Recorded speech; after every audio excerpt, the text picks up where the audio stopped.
O Fantástico traz agora uma entrevista exclusiva com um dos 6 sobreviventes da tragédia da Chapecoense. Ervin Tumiri, tripulante do voo, voltou para a Bolívia este fim de semana. Ele recebeu nossa equipe no hospital onde está internado, em Cochabamba, e pela primeira vez contou os detalhes do que ele viveu naquela noite. A reportagem é de Tiago Eltz e Américo Figueroa. Para Ervin, é difícil começar a contar essa história. Eu tento ajudar, lembrando que ele teve momentos heróicos. Eu ainda não vi o vídeo. O vídeo que Ervin ainda não viu o mostra sendo resgatado. Ainda em estado de choque, ele tenta salvar os amigos da tripulação do voo. Alex!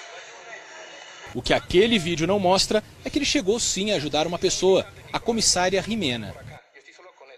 No momento do acidente, era como um pesadelo, porque nem eu mesmo acreditava.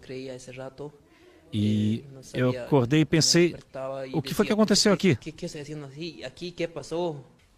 E o que eu fiz foi pegar minha lanterna, iluminar e gritar, socorro, socorro, com a minha lanterna, e comecei a piscar a lanterna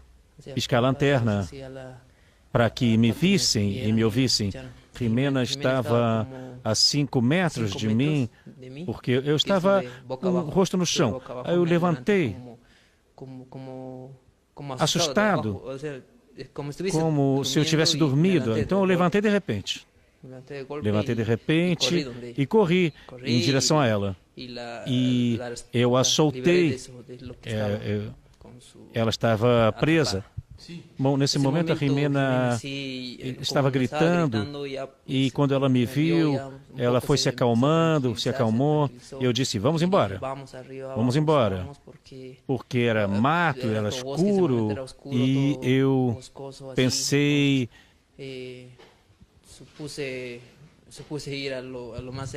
Ir em direção ao aeroporto, eu vi que um avião decolava, então eu vi a direção do aeroporto, qual era. Mas como era mato, eu fui andando nessa direção. Eu pergunto se ele encontrou outras pessoas ainda vivas depois do acidente. No momento de levar a Jimena, sim, eu vi muitos corpos espalhados. Mas não tinha o que fazer, porque eu também não ouvia sinais de vida e, além disso, eu me preocupava com que o avião fosse explodir ou se desmanchar, e por isso que eu fui me afastando com a Jimena. E você não ouviu nenhuma outra pessoa? E lá em cima, quando fui descansar, sim, eu ouvi uma pessoa falando com sotaque brasileiro e perguntando, tem alguém aí? E eu também perguntei, onde você está? E eu quis ir nessa direção, mas o corpo não respondia. Aqui, algo assim, eu ouvia. Ele respondia. E quando ele respondia, a minha intenção era que ele não se calasse, mas fazer com que ele continuasse falando, gritando. Era a minha maneira de ajudá-lo, para que ele não se calasse. Ervin afirma que não foi dado para os passageiros e para a tripulação nenhum aviso de que todos corriam risco. Não. Avisaram que íamos pousar, um pouso normal. Conta, inclusive, que pouco antes da queda estava conversando tranquilamente com o técnico da Chapecoense. Eu falei com o técnico e o técnico estava me ensinando a falar português. E quando ele disse, falaram, afivelem os cintos, porque vamos pousar. Então todo mundo voltou à sua poltrona, afivelharam os cintos e as luzes se apagaram e começou a vibrar. E eu pensei que essa vibração fosse que nós estivéssemos pousando, um pouso normal. Eu pensei que era isso, mas não foi. Eu apenas ouvi como... Só isso, e não me lembro de mais nada. Depois eu me levantei do chão. O trabalho de Ervin está diretamente ligado à principal suspeita sobre o que derrubou o avião: o abastecimento de combustível. Ele diz que recebeu a informação de que a aeronave seria reabastecida em Cobija, antes da chegada a Medellín, que era o destino final. Nós, como técnicos, nós fazemos o pré-voo, nós temos uma lista de checagem de tudo que é preciso fazer no avião. Nós nos preocupamos com isso. Nós fazemos... Bom, isso, a Lamia tem o seu gerente, tem o gerente, tem o seu pessoal, é outra coisa. Mas eu faço o meu trabalho, eu sigo tudo aquilo que me ensinaram sobre o avião. Eu fiz o relatório de que íamos até Cobija. E disseram, mas tudo bem, mas no momento da decolagem eu voltei a perguntar, vamos até Cobija, não é? Não, nós vamos direto a Medellín. Sim, mas com vistas a ir até Cobija. Pergunto então se ele sabia que a autonomia de voo daquele avião era praticamente igual à distância direta até Medellín, sem nenhuma sobra de segurança. Com relação à autonomia, essas coisas, e a relação da carga, e quem faz isso é o despachante de voo, e isso é a responsabilidade da Lamia. Eles sabiam qual era o peso, qual o combustível correspondente, e eles me dizem qual é o combustível e eu faço esse abastecimento. Então, eu supus que eles soubessem o que faziam. O que ele acha, então, da decisão que foi tomada?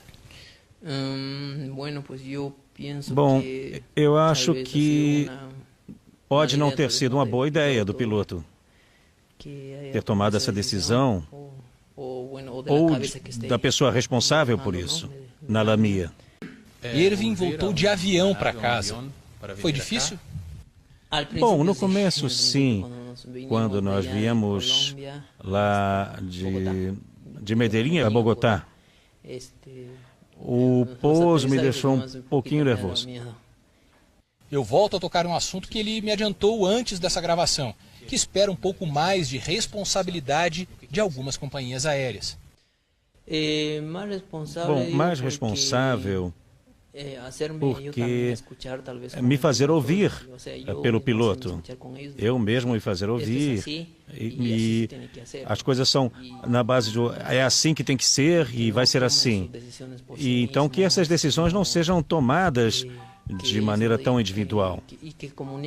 E que isso nos seja comunicado também, para onde vamos, o que vamos fazer, onde vamos fazer o reabastecimento, essas coisas. Eu acho que a tripulação teria que saber, teria que ser tudo dividido. Então, um líder diz, vamos fazer isso, aquilo, eu me refiro a isso. Pergunto se ele se refere diretamente ao piloto do avião que caiu. Olha, eu diria que faltou um pouco mais de liderança, de se pôr de acordo com toda a tripulação. No fim da entrevista, uma revelação. Ervin não seguiu o procedimento de segurança indicado para pousos arriscados. Não, eu não disse nada disso. Não disse isso para a imprensa. É a primeira vez que eu estou falando para a imprensa. Porque disseram isso, que haveria se salvado, porque... Mas não percebeu que ia cair, não? Não, conforme eu disse, ninguém percebeu. Estavam todos prontos para pousar para um pouso normal. E em nenhum momento eu fiz isso, conforme eu disse, isso era preparação para um pouso normal. E qual a primeira coisa que ele quer fazer quando acabar o tratamento? Primeira coisa, bom continuar com o meu trabalho e continuar me preparando para não deixar de voar, terminar o meu curso de pilotagem. Eu quero ser um piloto comercial também, e terminar o meu curso de pilotagem. Eu já tinha desligado o microfone, mas o repórter Américo Figueroa continuou a gravar imagens de Ervin. Foi assim que soubemos que o jovem boliviano tem um novo sonho. Um dia eu quero ir lá para Chapecó, eu quero conhecer a cidade. Quer conhecer a cidade? Sim, eu quero conhecer a cidade. Um dia desses. Porque às vezes eu sinto Eu sinto como se eu tivesse sido salvo por eles. E eu sinto como se eles tivessem dado a sua vida pela minha.